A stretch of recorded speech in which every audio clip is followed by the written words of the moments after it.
오늘 우리에게 주시는 하나님의 말씀은 마가복음 2장 1절에서 12절까지 말씀입니다.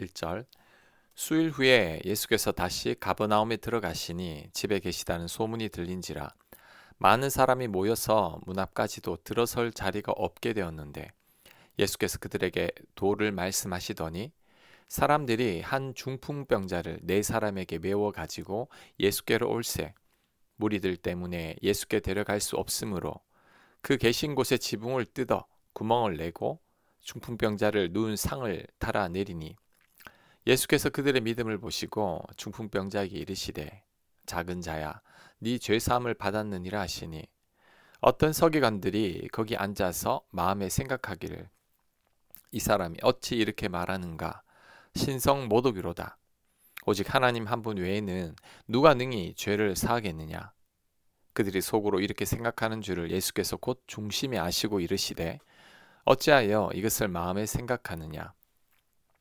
중풍병자에게 네 죄 사함을 받았느니라 하는 말과 일어나 네 상을 가지고 걸어가라 하는 말 중에서 어느 것이 쉽겠느냐 그러나 인자가 땅에서 죄를 사하는 권세가 있는 줄을 너희로 알게 하려 하노라 하시고 중풍병자에게 말씀하시되 내가 네게 이르노니 일어나 네 상을 가지고 집으로 가라 하시니 그가 일어나 곧 상을 가지고 모든 사람 앞에서 나가거늘 그들이 다 놀라 하나님께 영광을 돌리며 이르되 우리가 이런 일을 도무지 보지 못하였다 하더라. 아멘.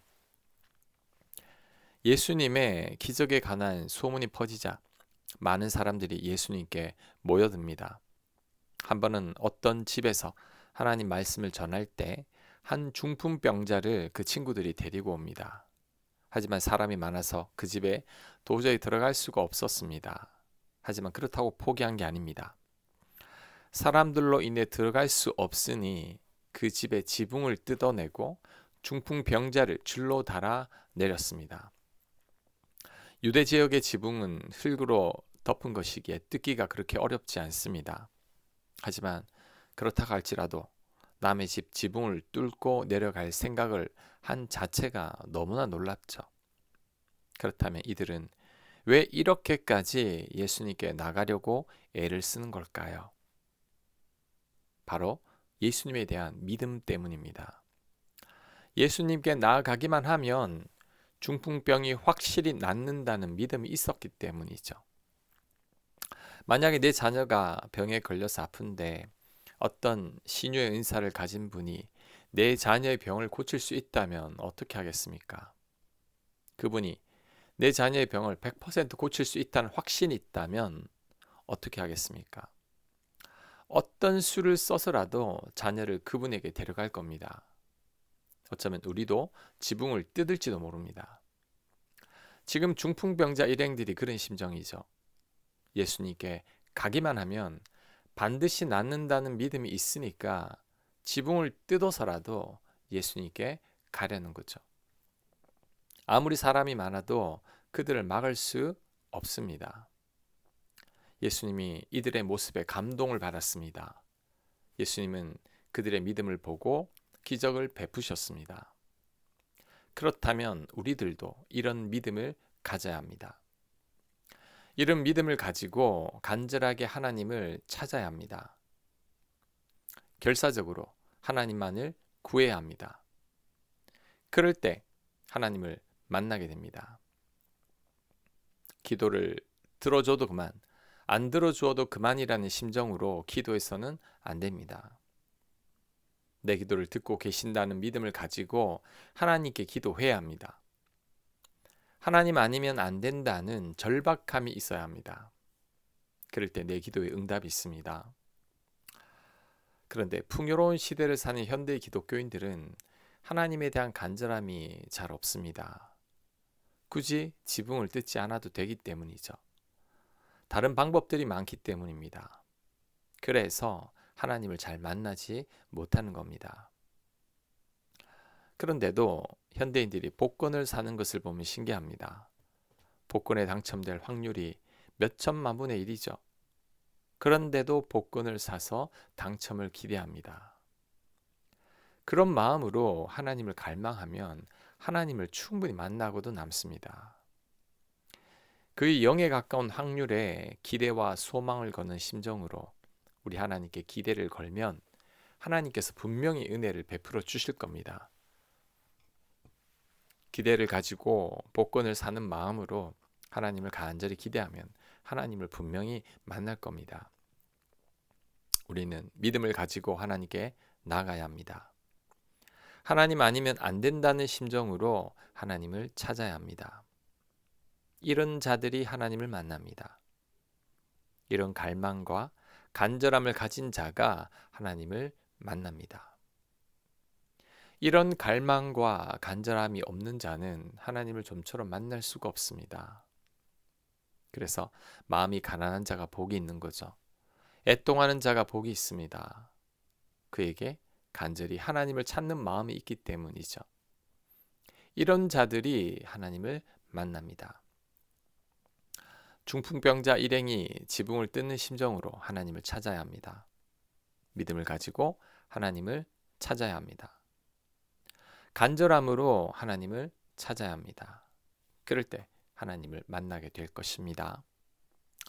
자, 그 다음 한 가지 더 살펴볼 것은 중풍병자의 친구들입니다. 사실 중풍병자의 힘으로는 도저히 예수님께 나아갈 수가 없습니다. 중풍병자보다 곁에 있는 4명의 친구들이 도와준 거죠. 이들이 결단을 하고 지붕을 뜯고 중풍병자를 달아서 내린 겁니다. 중풍병자가 나은 것은 전적으로 4사람의 공로이죠. 나병에 걸린 아람의 나만 장군의 병을 낫게 한 사람도 그의 곁에 있는 요종입니다. 어린 요종이 엘리사에게 가면 나병이 나을 수 있다는 정보를 주어서 나만은 엘리사에게 갔습니다. 그런데 엘리사는 나만에게 나병이 나으려면 요단강 물에 가서 7번 씻으라고 합니다. 이에 나만은 화를 내며 돌아가려고 했지만 이번에는 종들이 말리면서 그냥 씻어 보자고 합니다. 그래서 나만이 억지로 7번 씻었는데 아기 피부처럼 되었습니다. 결국 나만 장군의 나병이 나은 것은 여종과 그의 종들 때문입니다. 우리에게 중요한 교훈을 한 가지 주고 있습니다. 내 믿음이 약해도 내 주변 사람들의 믿음이 좋으면 나는 그냥 묻어갑니다. 윷놀이 할 때 말들을 합쳐서 가면 그냥 한 번에 다 묻어서 가게 됩니다. 이처럼 하나님의 기적과 은혜도 묻어갑니다. 복 있는 사람은 돈 많고 지위가 높은 사람이 아닙니다. 복 있는 사람은 내 곁에 좋은 사람이 많은 사람이죠. 좋은 사람을 만나면 내가 좋은 사람이 됩니다. 믿음의 사람을 만나면 내가 믿음의 사람이 됩니다. 그래서 시편 1편은 말합니다. 복 있는 사람은 악인의 꾀를 쫓지 아니하며 죄인의 길에 서지 아니하며 오만한 자의 자리에 앉지 아니하고. 복의 시작은 만남에서 시작됩니다. 신앙생활은 절대 혼자 할 수 없습니다. 동역자가 반드시 필요하고 나와 함께 교제할 사람이 필요합니다. 내가 아플 때 내 침상을 들어줄 사람이 필요합니다. 적어도 내 곁에 믿음의 사람 4명이 필요합니다. 그래서 목장 모임이 중요한 거죠. 유유상종이고 근묵자흑입니다. 내 곁에 사람을 내가 닮아가게 되어 있습니다. 술 좋아하는 친구 있으면 술 못 끊습니다. 노름 좋아하는 친구 있으면 노름하게 됩니다. 속 좁은 사람과 같이 살면 나도 속이 좁아집니다. 욕하기 좋아하는 친구 있으면 나도 욕하게 됩니다. 내 곁에 불신자들만 있다면 결국 나는 불신자와 결혼하게 되는 거죠. 반대로 믿음 좋으신 분들과 같이 하다 보면 내 믿음도 좋아지게 됩니다. 기도하는 사람 만나면 나도 기도하게 되고 기도원을 다니게 되고 새벽 기도도 나가게 됩니다. 성경 공부 좋아하는 사람 만나면 나도 성경 공부하게 됩니다. 말 조심하는 사람 만나면 나도 말 조심하게 됩니다. 착한 사람 만나면 나도 착한 사람이 되죠. 사랑 많은 사람 만나면 나도 사랑 많은 사람이 되는 겁니다. 그러므로 우리들은 사람들을 잘 만나야 합니다. 특히 하나님과 멀어지게 하는 사람은 피하는 게 좋습니다. 하나님과 가까워지게 하는 사람은 가까이 해야 합니다. 사람만 잘 만나도 평생 복을 누리게 됩니다. 모든 복은 만남에서 시작됩니다. 중풍병자를 데려온 친구들과 같은 사람들이 우리 곁에 많아야 합니다. 그럴 때 가장 복된 삶을 살게 될 것입니다. 아멘. 묵상과 적용 질문입니다. 내 곁에 중풍병자의 친구와 같은 무리가 있나요? 그 사람은 누구입니까? 내가 좀 더 가까이 해야 할 사람은 누구입니까? 내가 멀리 해야 할 사람은 누구인지 묵상해 보시기 바랍니다. 기도합니다. 하나님, 우리 곁에도 좋은 사람, 믿음의 사람들이 가득하게 하옵소서. 좋은 만남의 복을 주시고 그분들의 좋은 부분을 닮아가는 저희가 되게 하여 주시옵소서. 예수님 이름으로 기도합니다. 아멘.